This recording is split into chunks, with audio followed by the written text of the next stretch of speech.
Hello everyone. In this video we will discuss about the country Ethiopia. Ethiopia के बारे में ही क्यों पढ़ेंगे, क्योंकि आपके सिलेबस में इथोपिया का विशेष अध्ययन आता है और इथोपिया के बारे में जो जनरल इन्फॉर्मेशन है वो आज के इस लेक्चर में हम डिस्कस करेंगे।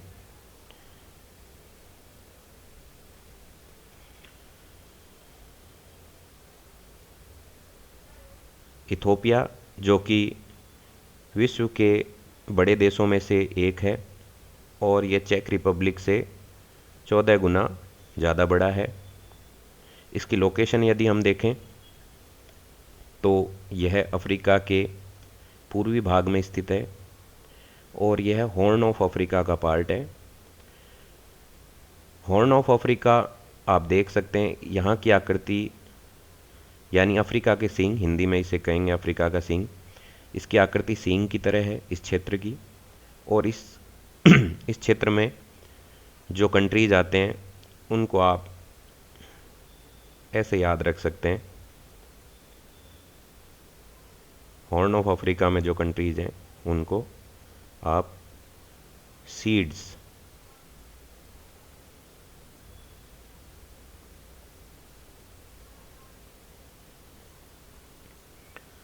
सोमालिया, इरिट्रिया, इथोपिया और जिबूती। जिबूती की स्पेलिंग डी से स्टार्ट होकर और आगे जिबूती है, तो आपको कंफ्यूज नहीं होना है। ये 4 कंट्रीज़ हॉर्न ऑफ अफ्रीका में आती हैं और अफ्रीका के यह पूर्वी भाग में स्थित है।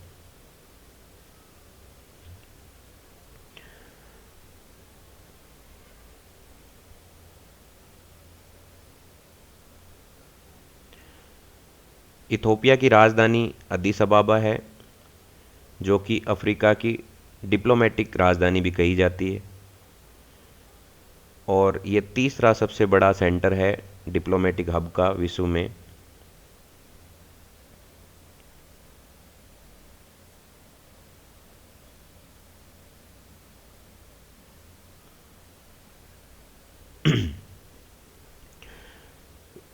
और जोग्राफिकली हम देखें तो ये 27वां सबसे बड़ा देश है विश्व का और ये स्थलबद्ध है। स्थलबद्ध का मतलब इसका डायरेक्ट ओशियन से कोई कांटेक्ट नहीं है, जैसा कि आप पिछले मैप में देख सकते हैं। यहाँ पर स्थल भाग है, सीधा जल से इसका कोई कांटेक्ट नहीं है, ना ही किसी लेक से इसका कांटेक्ट है, इसीलिए इसको लैंडलॉक कंट्रीज़ की श्रेणी में डाला हुआ है। रीजनल डिफरेंसेस देखें तो इस इथोपिया में हर तरह के भौतिक स्वरूप इसके अलग अलग हैं। इसके ईस्ट में डेजर्ट है, साउथ में ट्रॉपिकल रेन फॉरेस्ट है, उष्णकटिबंधीय सदाबहार वन, वर्षा वन सॉरी, और हाईलैंड है नॉर्थ में और साउथ वेस्ट में। इसको हम आगे फिजिकल फीचर्स देखेंगे, उसमें डिस्कस करेंगे। और इसकी मोस्टली जो सिटी हैं, ज़्यादातर जो इसके शहर हैं वो 1000 किलोमीटर से ऊपर हैं समुद्र तल से। इसके जो मेन ज्योग्राफिकल फीचर्स हैं वो है इथोपियन हाईलैंड, और इसका फैलाव इथोपियन हाईलैंड का इस तरह से है। यहाँ ये उच्च भूमि है इथोपिया की बीच में, और इसको जो रिफ्ट वैली है वो इसको इस तरह से बांट देती है। आगे रिफ्ट घाटी, यहाँ से रिफ्ट घाटी, और इस रिफ्ट घाटी में झीलें स्थित हैं। ये उच्च भाग है, ये उच्च भाग है, और इसके बीच में यहाँ रिफ्ट घाटी है। यहाँ घाटी की तरह, घाटी के समान गहराई है। ग्रेट रिफ्ट वैली दूसरा इसका फिजिकल फीचर है। फिर यहाँ पर एक लेक, ताना लेक भी है, जिससे जो नील नदी है, पिछले वीडियो में हमने ब्लू नील के बारे में डिस्कस किया था अपवा तंत्र में। और एक माउंटेन है एंटोंटो। वन्य जीवों की यदि बात करें तो इथोपिया का क्लाइमेट और उच्चावच बहुत सी तरह के जानवरों को पनाह देने के लिए सहयोग करता है, और यह इथोपिया के यूनिक फीचर है। और यहाँ पर 856 तरह की पक्षियों की प्रजाति पाई जाती है। इथोपिया की यदि सीमा देखें हम तो इरिट्रिया, जिबूती, सोमालिया और साउथ में केन्या, साउथ सूडान, इधर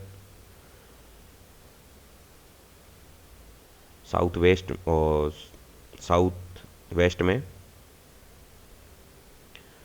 इस तरह के स्थलाकृतियाँ ज़्यादा पाई जाती हैं। ये इथोपिया उच्च भूमि का भाग है, पठारनुमा आकृतियाँ यहाँ ज़्यादा पाई जाती हैं। ये मिडिल पार्ट है इथोपिया का।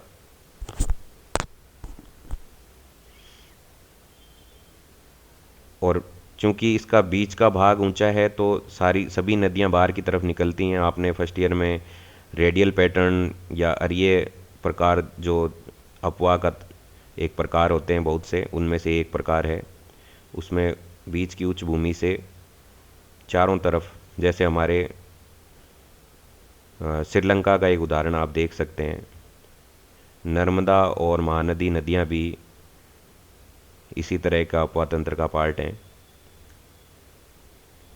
इसमें आप देख सकते हैं लेक ताना यहाँ पर है, और इसी से यहाँ से ब्लू नील का जो सोर्स है ये पानी का, और ये जो बीच का भाग है यहाँ से आप देख सकते हैं।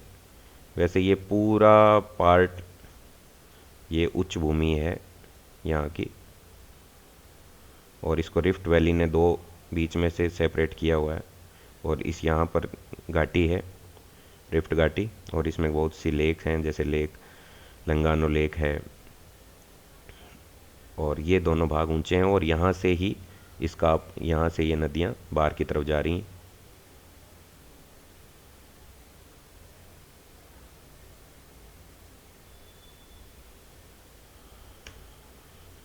एथनिक डाइवर्सिटी की यदि हम बात करें तो यहाँ पर 80 तरह की एथनिक ग्रुप हैं इथोपिया में।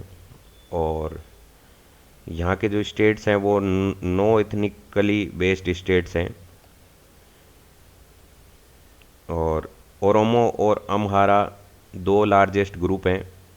रिलीजियस डाइवर्सिटी की यदि बात करें तो यहाँ की जो अधिकतर जनसंख्या है वो क्रिश्चियन है, और 33% जनसंख्या जो है इस्लाम धर्म को मानने वाली। ये यहाँ के 2 सबसे बड़े धर्म हैं। अफ्रीका की कंट्रीज़ की बात करें तो सबसे ज़्यादा जनसंख्या अफ्रीका में जिस कंट्री की है वो है नाइजीरिया। ये फैक्ट आपको याद रखना है।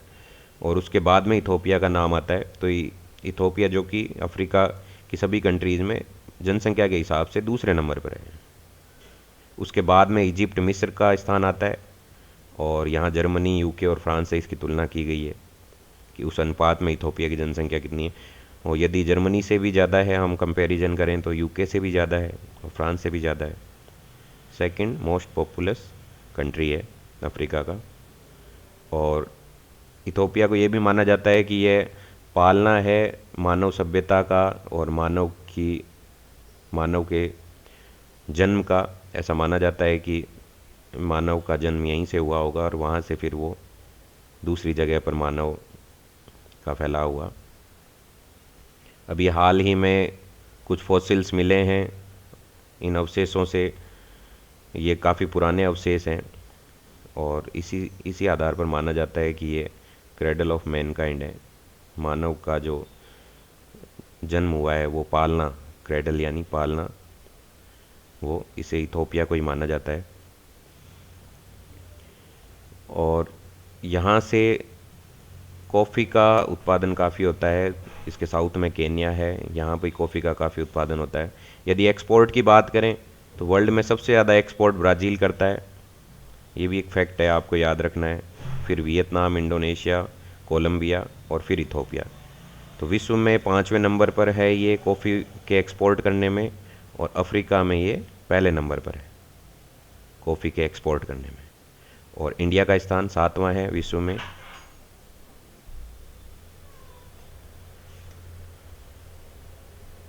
यहाँ की जो फिजिकल फीचर्स हैं, जैसे इथोपिया का बीच का भाग उच्च भूमि और रिफ्ट घाटी है, और यहाँ की जो सभ्यता है, संस्कृति है, उस हिसाब से काफ़ी अट्रैक्टिव टूरिस्ट डेस्टिनेशन है।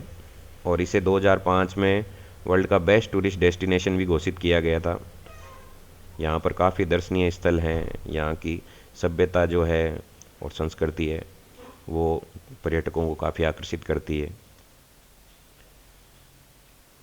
Ethiopia largest flower exporting company भी यही है, और यह इथोपिया अफ्रीका में दूसरा सबसे बड़ा फ्लावर यानी फूल का एक्सपोर्टर है।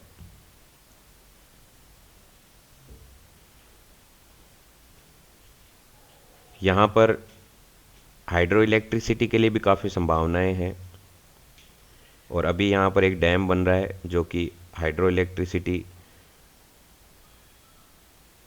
के मामले में इलेक्ट्रिसिटी प्रोड्यूस करने में इस देश का काफ़ी सहयोग करेगा। और माना जा रहा है कि ये विश्व का 8वां सबसे बड़ा हाइड्रो इलेक्ट्रिसिटी पावर प्लांट होगा, और उसकी क्षमता लगभग 6000 मेगावाट बिजली उत्पादन की होगी। तो ये तो था आज का इथोपिया का एक ब्रीफ इंट्रोडक्शन। चूँकि ये सिलेबस का पार्ट है और इथोपिया का विशेष अध्ययन हमारे सिलेबस में आता है, तो हम इसको डिटेल में पढ़ेंगे, इसके क्लाइमेट के बारे में, उच्चावच के बारे में, पॉपुलेशन के बारे में। धन्यवाद।